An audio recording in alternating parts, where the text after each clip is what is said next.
Hi everyone, I'm Ben Wright, successful entrepreneur, corporate leader and expert sales coach to some of the most talented people our amazing planet has to offer. You're listening to the Stronger Sales Team podcast, where we bring together and simplify the complex world of B2B sales management to help the millions of sales managers worldwide build, motivate and keep together highly effective sales teams. Teams who grow revenue and make their businesses actual profits.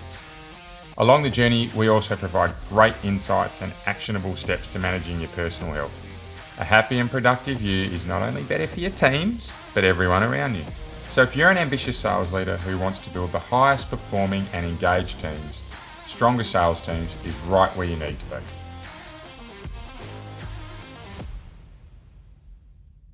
Welcome back to Stronger Sales Teams, the place where we provide real-world and practical advice to help you develop super-powered sales teams. Today, from the lands of Southern California, we have with us Wes Schaeffer.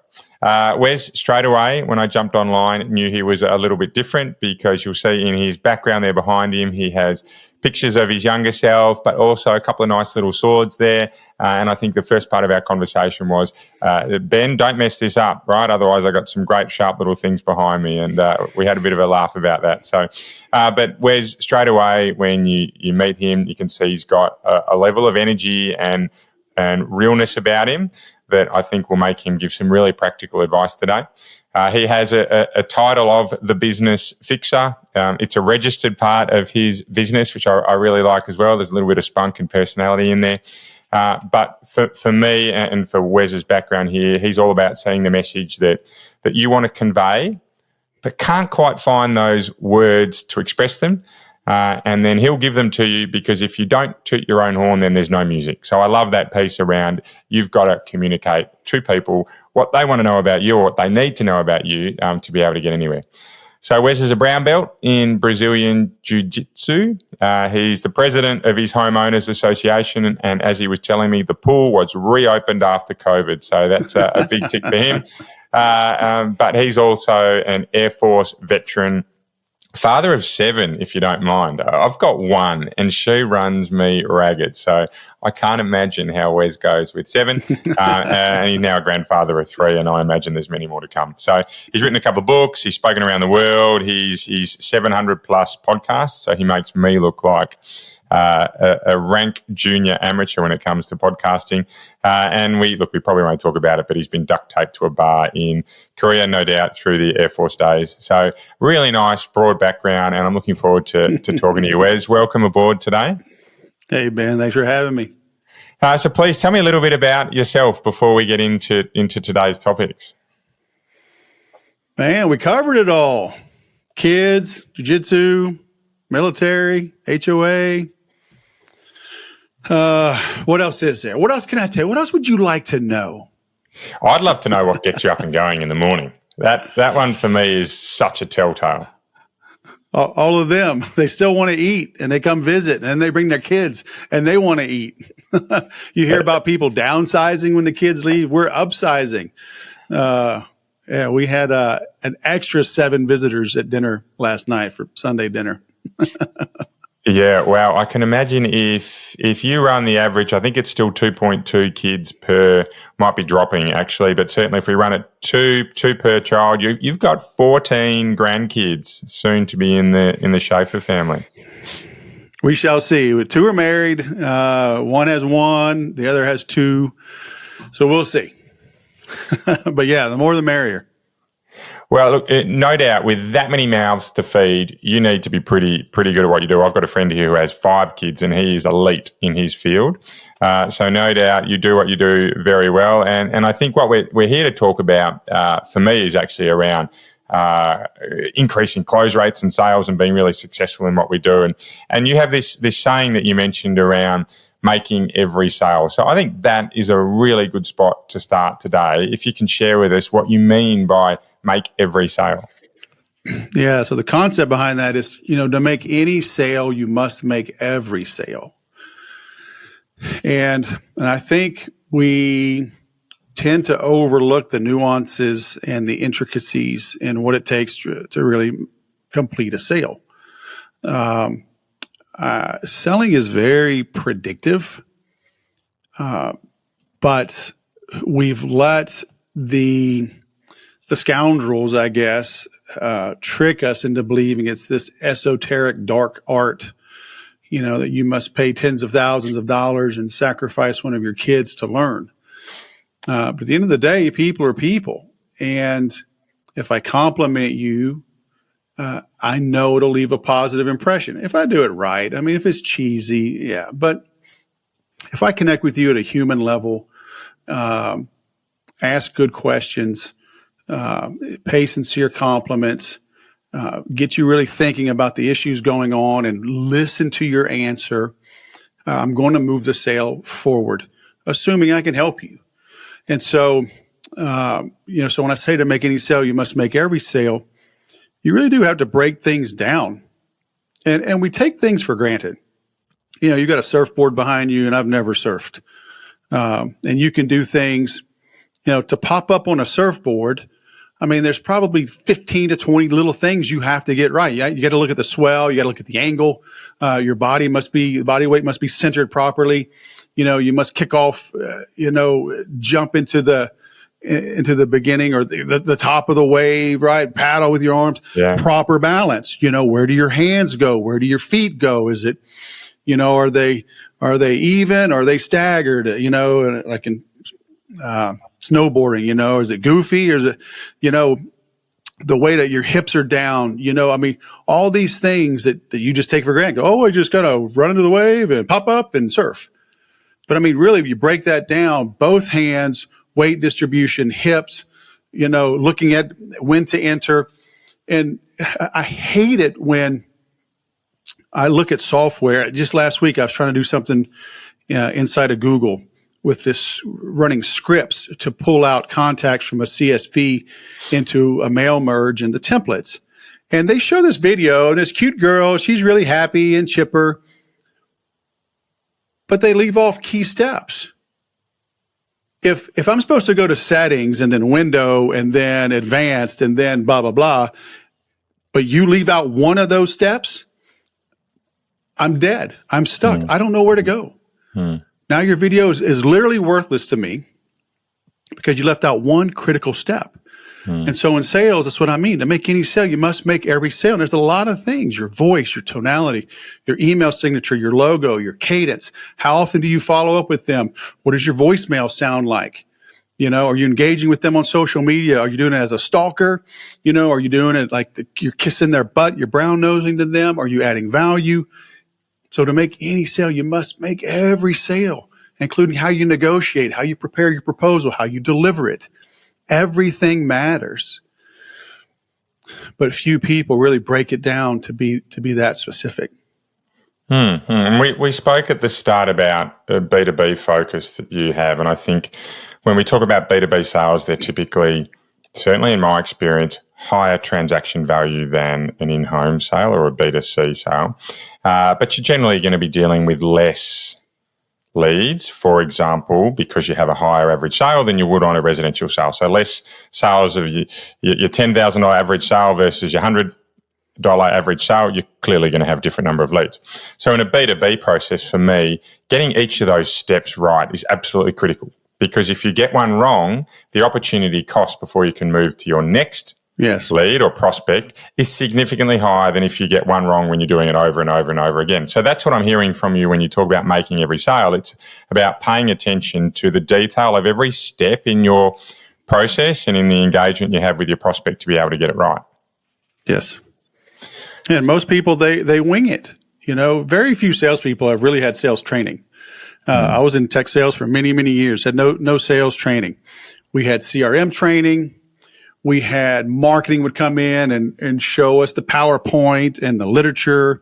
Operations would come in and show us the gear, how the roadmap, how this year's version is better than last year's version. But none of that is sales training. You were given your quota, given a phone, given a laptop. It said, go get them, Tiger. Okay.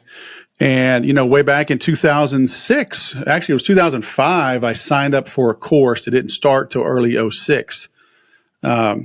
And that's what changed my life. It was a 12-week program. We got a PDF and 12 conference calls. Changed my life.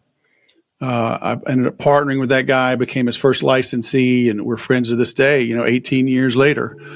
And because he taught me a system, from 98, 99 to 2006, I'd made at least $100,000 in sales every year. And, 1988, $100,000, that's about $175,000 a day. Pretty good for your first full year in sales. But I wasn't satisfied. I was working hard. I had a lot of uncertainties. I was putting in the effort, but I was like, man, there's got to be a better way. It's like, it can't be this hard all the time, and it wasn't. I was right to keep searching, but he taught me a system, taught me a process, and I've used it now for almost 2 decades. Well, I'd love to hear about that system. What does that look like?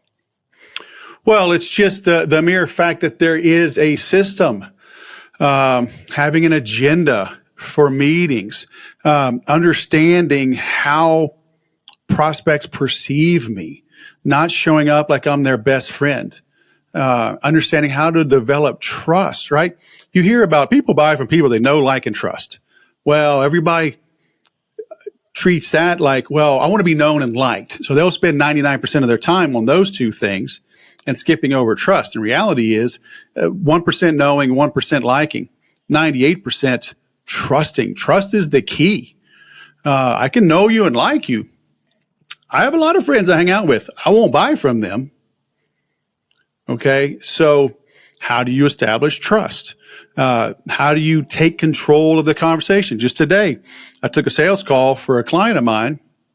I'm helping him as he grows, and he's got some kind of, let's just say, weak people. I hop on a call, and the prospect always wants you to talk. Okay. Because we all know whoever's asking questions is in control of the conversation. Okay. And prospects have been abused by salespeople forever. And so they don't trust us. So they want to show up and ask a lot of questions. They want us to give them a free education. And then they're going to run off and make their own buying decision on their own, which probably does not include us. And so sure enough, he says, well, yeah, kind of tell me how y'all work. For 18 years, 16 years, I've sold CRMs, and people always say, well, show me your CRM. Most salespeople just start clicking around, right? This guy asked me, well, how do y'all work? So how you turn it around on them is the magic. Okay. But it is, very prescriptive, and so I just turn it around and say, well, we work with businesses like yours, in helping them grow their YouTube channel. There's a various, ways through hands-on versus done with you versus done with you, workshops. What was it you had in mind, right? What is it you're looking for? What's ideal for you? So answer the question quickly and then turn it around. And if they are truly interested, if they truly have pain, they'll start to open up, but you've got to give the prospect time to get comfortable with you. You have to know how to sooner rather than later establish trust. It's by your demeanor. It's by your tonality, by your pacing, the words that you use. Do you talk over them? You use a lot of industry jargon to try to come across as smart. And so all those things you got to be careful of. But once you know how to control the conversation, get them to open up to you, and then get them to quantify their pain. So many of my clients, I work with them, and their proposal process is a mess, because they'll never talk price on the call. And then they literally worry about it for a week, up to 2 weeks before they send a proposal. And then they complain, oh, my prospects just ghost on me after I send the proposal. You should win 99% of your proposals, because they should be just a written confirmation of what you've already discussed. Got a couple of things in there to unpack. And I want to come back to the win 99% of what you've already discussed, because there's a terrific focus here for salespeople. But I've heard you talk about the 5 proven methods or techniques to close every sale. And are you happy to go through them for those listening? So I think that'll really help to add some structure to what you're talking about the last 3 or 4 minutes or so. Well, the concept behind that is I get my clients thinking in terms of cycles instead of linearly, right? A funnel is just top down. A pipeline is just, left to right. It's good to have stages so you can document things and how are things progressing. Okay. But the funnel and the pipeline works within this cyclical system and so it goes around and around like a clock. And so at the top, you've got to imagine the letter A. So you're attracting. How you attract people matters. Okay. And you must be congruent. If your ads are, Neiman Marcus or Target or Walmart, when I show up and engage with you, I need the corresponding actions. Okay. If it's Neiman Marcus, you greet me at the door with a glass of champagne. If I meet you at Walmart, a store greeter greets me with maybe a lemonade or a corn dog, so you've got to be congruent. So as you attract them, everything you do attracts or repels. So you attract them into your sphere of influence, then you bond with them. Okay. Multimedia, multi-step. And that's a trick. How do I get your cell phone? How do I stay in touch? Can I get your address? Can I use direct mail with you? Phone calls, emails, texting. Okay. All of that matters. Multimedia, multi-step. And then the C is the halfway point, and that's when you become a customer. Okay. Most salespeople that struggle, they think the sale is the goal. And that's like thinking the wedding is the goal of dating. Right? Well, okay, we're married. That's it. My job is done. Like, really? Or did your job just now really begin? That's when the relationship begins. So you attract, you bond, you convert them to a client. Now you deliver. Okay. Now you delight. And when you do that, you endear yourself to them. When you endear yourself to them, they come back and they buy again. They refer people. Okay, birds of a feather. They tell everyone. Now you're back to the attract stage. So you see, it's more sustainable than a top down funnel, left to right pipeline. I want you coming back 5 and 6 and 10 times. Okay, not just get a deal, take your money and run. So when you think cyclical like that, everything you do changes. You stop discounting, you stop pestering, you stop pressuring. Because those may get you one sale, they won't get you a second. Okay, so we've got attract, bond, convert, deliver, endear. And endear. Perfect. Excellent. 5 steps. And for me, I like that because it's an approach that it's simple. Certainly it takes unnecessary complexity out of the process, right? And it's a conceptual approach to any type of selling. Doesn't need technical nous, doesn't need a sophisticated process, certainly doesn't necessarily need the engagement of tech, but there's a very human side around doing that. Excellent. Now, a moment ago, we were talking about 99% or 98% of your proposals that you price, you should close. And to some listening, the obvious reaction would have been, what are you talking about? What are you talking about, Ben and Wes? Like, you're off track here. If we're closing that many, then we're too cheap or there's just no way I'm going to get the numbers to be that high. But I suspect I know where you're going with this from, but I certainly don't want to jump in. So can you tell me perhaps around closing first, then presenting, and that mentality around making sure that making sure you position yourself so that by the time being you're pricing, the deal's already done?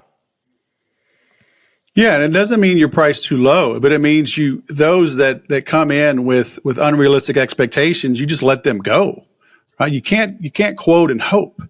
On this call today, the prospect pre-qualified himself. He's doing the legwork for the owner, and he said, yeah, the owner was hoping, it would be around $1,000 a month for this kind of support. And he told the owner, he says, it's going to be more than that. And I said, you're right. I said, if you start talking $2,000 a month, 24, 25 grand a year, we can start to help you in that range. So if they were to come in and go, hey, we have $500, look, we have an on-demand course you could buy, but that's about it for $500. So there's no reason for me to give you a quote. Okay. And that's why I say we have to get the prospect to trust us so they share with us what is the financial impact? What is the quantifiable pain that you're trying to alleviate? This guy wanted to double his YouTube subscribers from 45,000 up to 100,000 in the next year. Okay. What does that look like monetarily? If you can get to $100,000, so now we start talking what percentage turn into paid subscribers. So now we can put a dollar figure on that. He's looking at $200,000 a year extra income if he can get that. So I'm like, okay, if we can get you there for $25,000 to $40,000 in a year, what would prevent you from moving forward? You give me 40,000, I give you back 200,000. What would stop you from pulling the trigger on that? Absolutely nothing. Now, obviously, they gotta know, like, and trust us. Okay, but so I can outline the steps, what that looks like. I'm like, look, this is going to be 40 grand for you for everything you say that you need. Do you want to move forward with that? Well, send us a proposal. Like, what's the proposal going to say? We already covered it. We can do this for 40 grand. Do you want to start it out? Well, we're shop. You can shop around. When you're ready, let me know. We can send you everything over in writing to get started. But I've just told you what this looks like. So I don't spend a lot of time sending over quotes. Okay. And that's what I mean by close first, then present. Most salespeople will avoid talking money till the very end. And that's all wrong. Studies have already shown, and not even studies, right? Actual using AI, using recording transcripts from and leveraging AI to monitor and evaluate literally millions of phone calls. On the closing call, when the customer closes and buys from you, the hard questions were already addressed on the first call. So this is assuming a 2 or 3 call close. When things like pricing, availability, terms of service and warranties, all that good stuff, when the hard questions are answered early, the prospect can relax. They can evaluate the offering now on its merits. They're not worried about the price. They know the key things are already met. Pricing, you can deliver it by the end of the year, blah, blah, blah. Okay. Now they can relax and buy. So that's what I mean by close first, then present. Close on the important things. Are you the decision maker? Do you have budget? Right? Do you have a true pain that we help solve? If we do, okay, then it's an easy conversation after that. People make this too hard. So anyone listening that's multitasking, this is the time to stop, pause, come back to us and write something down here. It's rare I will say this. I am unequivocally aligned with what Wes is saying here around closing or talking price or dealing with objections or doing the hard stuff early. Because if we wait until the end, all that hard work can be thrown out the door if there's an issue with one of the essentially non-negotiables. And terms and key objections and pricing, they are serious non-negotiables for a lot of people. Some people simply don't have the money to spend. Some people simply don't want the money, no matter how good you are at your role. But I'm a huge believer in getting that out early, and then you can work out the value pie as you go. So really, really enjoy that. I've heard you mention the term sales dog before. We've spoken about know, like, and trust. We've spoken about close before you're presenting. We've spoken about making every sale. Today's a couple little buzzwords in here, but please tell me about a sales dog. What does that mean to you? So are you a golfer by chance? I am the worst golfer in the world, but let's assume plenty listening are. Well, so like in golf, there's a 1,000 ways to describe one thing, right? All these, at the end of the day, golf, you hit the ball with a square club face, with a downward impact as you accelerate through the ball. That's all golf is. Meanwhile, it's a bazillion-dollar industry. Hit it with the back of your hand. Hit it with your watch. Okay, fine, whatever. So Sales Dog is another way of me trying to help people understand close first, then present. So you've been on a roller coaster before, right? And you know, the very beginning, the clank, clank, clank, clank, clank, it's going up that steep hill. Yeah. Okay. That clank is a metal bar attached to the car that's going over all these gears. Okay. And so what you're hearing is literally clank. It's a rollback bar. So if the chain were to break, the car would lock in place and not slide back down where it's not supposed to go. Yeah. So then that's called a chain. It's called a chain dog. Okay. And I don't know why it was called that, but you can Google it.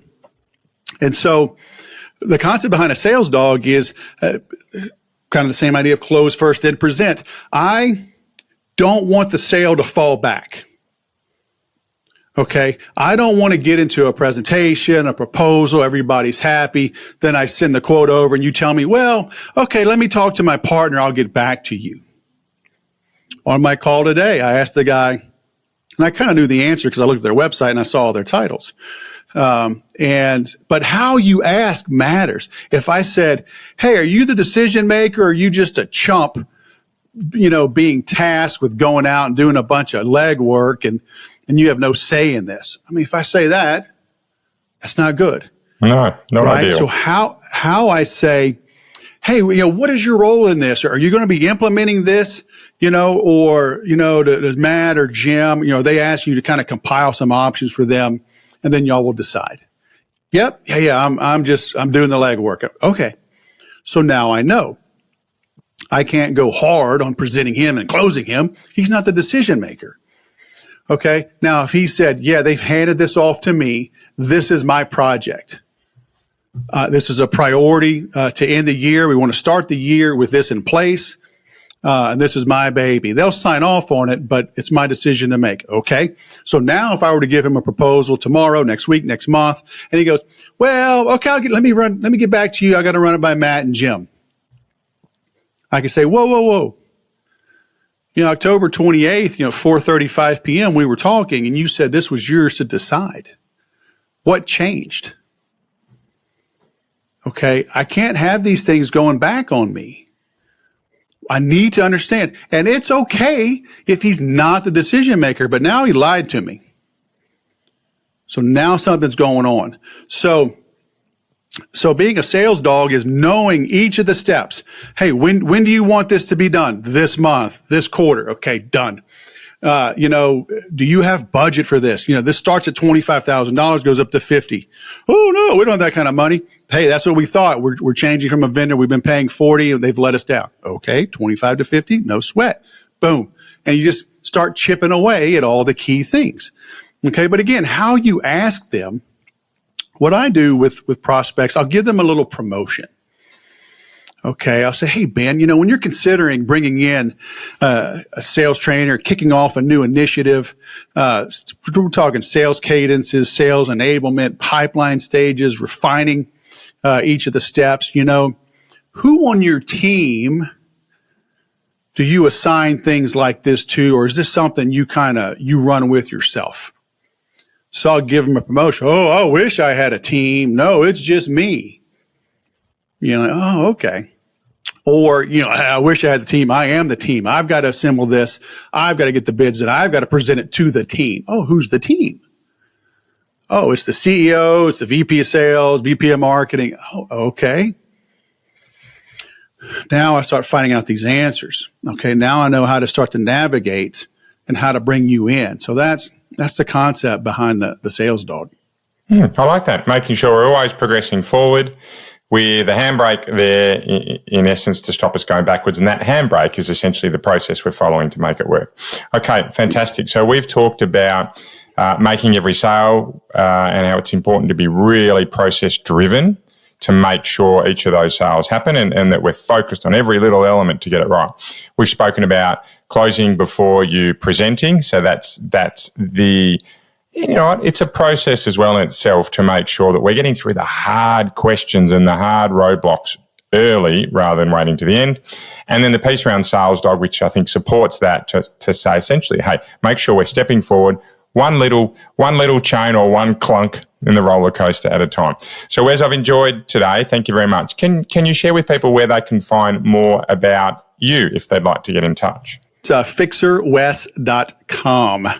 It's all there. So links to my book, my inner circle, free reports, my CRM quiz. It's all there for the taking. Excellent. Fixerwest.com. That's where you'll find more about Wes Schaeffer. Thank you, Wes. Been fantastic today. For everyone listening, please keep living in a world of possibility and you'll be amazed by what you can achieve. Bye for now.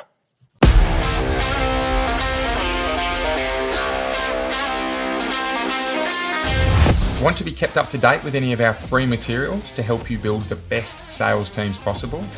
Well, the easiest way you can do so is to follow us on your favourite social media channel. We're at Stronger Sales Teams on most of them, and if you DM us Stronger, we'll send you right back some great resources to help you build your superpowered sales team. If you'd like a little more help, please get in touch directly and book a free discovery call with me. I run a limited number of these sessions and they're free for my podcast listeners. I'd love to help you out. Until then, see you next week for another podcast of Stronger Sales Teams.